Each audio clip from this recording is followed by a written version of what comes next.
नहीं आती थी, जिस दिन इंग्लिश का पेपर था फ्लाइंग आ गई थी।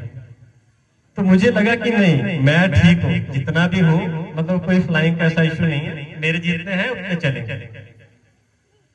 यहाँ से हम जब जाते थे तो स्वाड़ा घाट से जितने भी यहाँ चाय डोरा से जो भी लोग जाते थे वो सुंदरनगर जाते थे, तो आए दिन रोज बस लेट होती थी। यहाँ से बस जो चलती थी वो स्कूल की जो टाइमिंग थी वो कभी 5 मिनट, कभी 7 मिनट, कभी 10 मिनट लेट होती थी।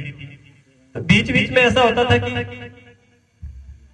टीचर पहचान जाती है कौन सा बच्चा जो लेट फीट करता है, तो उन बच्चों की लिस्ट में हम भी आते थे, क्योंकि बानगढ़ की तरफ से जो भी बस जाती थी वो आए दिन सर रोज लेट होते थे। एक दिन मैम ने ऐसे देखा कि जो बच्चे इनको अलग से लाइन में खड़े करो, ये रोज ही लेट होते हैं और इनको देख के सारे बच्चे बिगड़ रहे हैं हमारे। तो ऐसा तो था नहीं कि खाली हम ही लेट होते थे, क्योंकि वहां से रोहंडा की तरफ से आते थे, लेता की तरफ से, जडोल की तरफ से, तो कभी ना कभी कोई ना कोई बच्चा लेट हो ही जाता था। हम तो हैबिचुअल हो चुके थे और यूनिटी में होते थे, तो लगता था कि नहीं मैं गलत नहीं हूँ, सारे बच्चे लेट है तो सब इकट्ठे आ रहे हैं।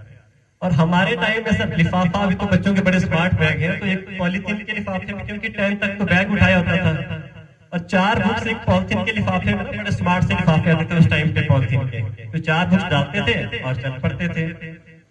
अब जैसे जाएंगे तो आपने जो लिफाफे थे साइड पे जैसे कोने में रखे, तो बच्चों ने क्या किया कि सब जाते थे, सारे जितने भी थैले होते थे वो पॉलिथीन में रख के लपेट के रखते थे। हमारी जो प्रिंसिपल मैम थी उनका नाम था राजेश्वरी कश्यप। अगर कोई मेरे साथ का पढ़ा हुआ होगा, कोई यहाँ होगा तो उसको याद होगा। वो मैम बहुत अच्छे थे, टीचर सारे बहुत अच्छे थे, लेकिन जब मॉर्निंग असेंबली होती थी तो मैम ने टीचरों की ड्यूटी लगाई होती थी, चारों तरफ से टीचर खड़े होते थे और प्रेयर का मतलब प्रेयर जो करते थे कैसे करते थे, बड़े अदब से मतलब हम लोग जो है प्रेयर करते थे।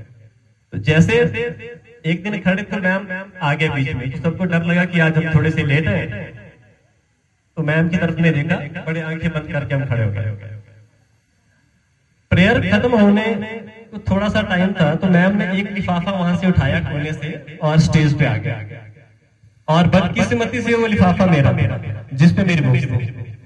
अब उन्होंने उस लिफाफे को लिया और ऐसे स्टेज पे दिखाया कि जो आज आपने ये थैला उठाया है ना बच्चों, मैं आपको एक बात बताऊं, अभी मैं डर के मारे पता नहीं इसमें क्या निकल जाएगा, मेरा होमवर्क तो ना दिखाया जाए, मेरी बुक्स ना देखी जाए, मैं डर के चुपचाप से बैठ गया। मैंने कहा अगर ये बोलेंगे कि लिफाफा किसका है तो मैं बोलूंगा मेरा।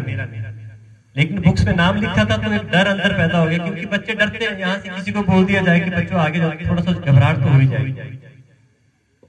अब मुझे लगा कि अब कुछ ना कुछ तो गड़बड़ हो ही जाएगी, आज तो कुछ होने वाला है।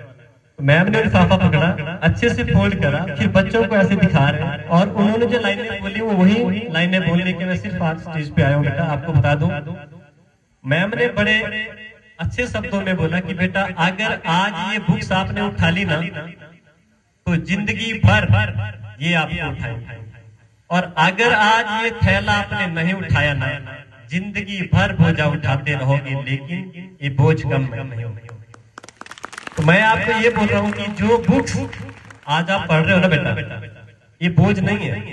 कई बार बोलते हैं ना कि छोटा सा बच्चा है, बहुत भारी बुक्स है, नहीं, ये भारी नहीं है। अगर आज उठा ली तो कल समझ जाएगा, जो कल होगा ना बड़ा लाजवाब होगा, बड़ा गजब का होगा। जो आप बच्चे बैठे ना यहाँ पे, आप इसे HAS, IAS, लॉयर, डॉक्टर, जो भी आप मल्टीनेशनल कंपनी में जाते हैं ना, अभी हमारे एक छोटी सी बात होती है कि अगर कोई सुने ना क्या पैकेज लगा बेटा, NIT हमीरपुर से कोई जाता है, सर IIT मंडी से बच्चे गए हुए हैं, और NIT हमीरपुर से एक बच्चा अगर आपने पढ़ा तो लास्ट ईयर 96 लाख पैकेज था, means 8 lakh per month salary.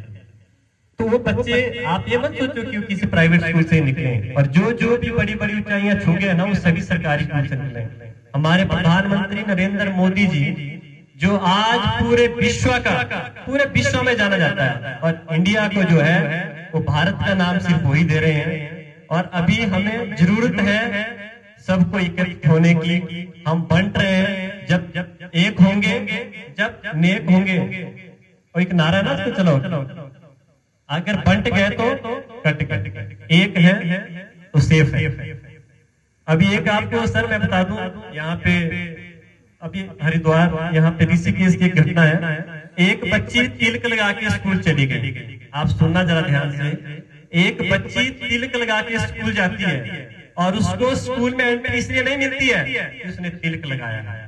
हम हिंदुस्तान में रहकर अगर आज ये सिचुएशन देख रहे हैं तो आने वाले दिन बहुत खतरनाक होने वाले।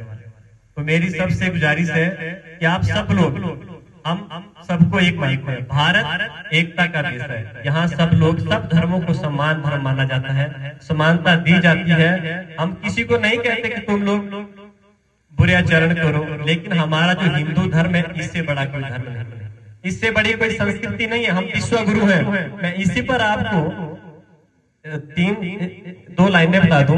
स्वामी विवेकानंद जी ने पहली बार जब वो शिकागो गए थे, धर्म सम्मेलन था 1893 में, तो उन्होंने कहा था उठो जागो जब तक मत रुको जब तक कि लक्ष्य की प्राप्ति ना हो।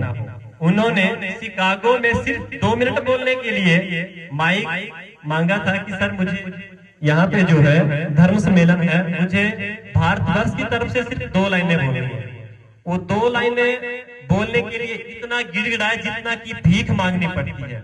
भीख से भी बदतर उन्होंने सिर्फ 2 मिनट मांगे थे कि सर मैं भारतवर्ष से आया हूँ, मुझे सिर्फ अपने भारत का नेतृत्व करना है, मुझे भी बताना है कि हम भी अपने धर्म सम्मेलन में कुछ 2 बातें बोल सके। लेकिन उनको 2 मिनट बोलने के लिए भीख मांगनी पड़ी थी। 2 मिनट उनको दिए, लेकिन कैसे दिए? जैसे आप किसी भिखारी को 1 रुपया देते हो या 10 रुपया देते हो, नहीं मांगता है कि मुझे 50 रुपया चाहिए, उस एवज में उनको 2 मिनट मिलते हैं। लेकिन 2 मिनट उनको देने के बाद जैसे ही उन्होंने अपना संबोधन स्टार्ट किया, अमेरिकी भाइयों और बहनों, ये 4 लाइनें सुनते ही जिस स्टेडियम में जो गड़गड़ाहट हुई, उन्हीं स्वामी विवेकानंद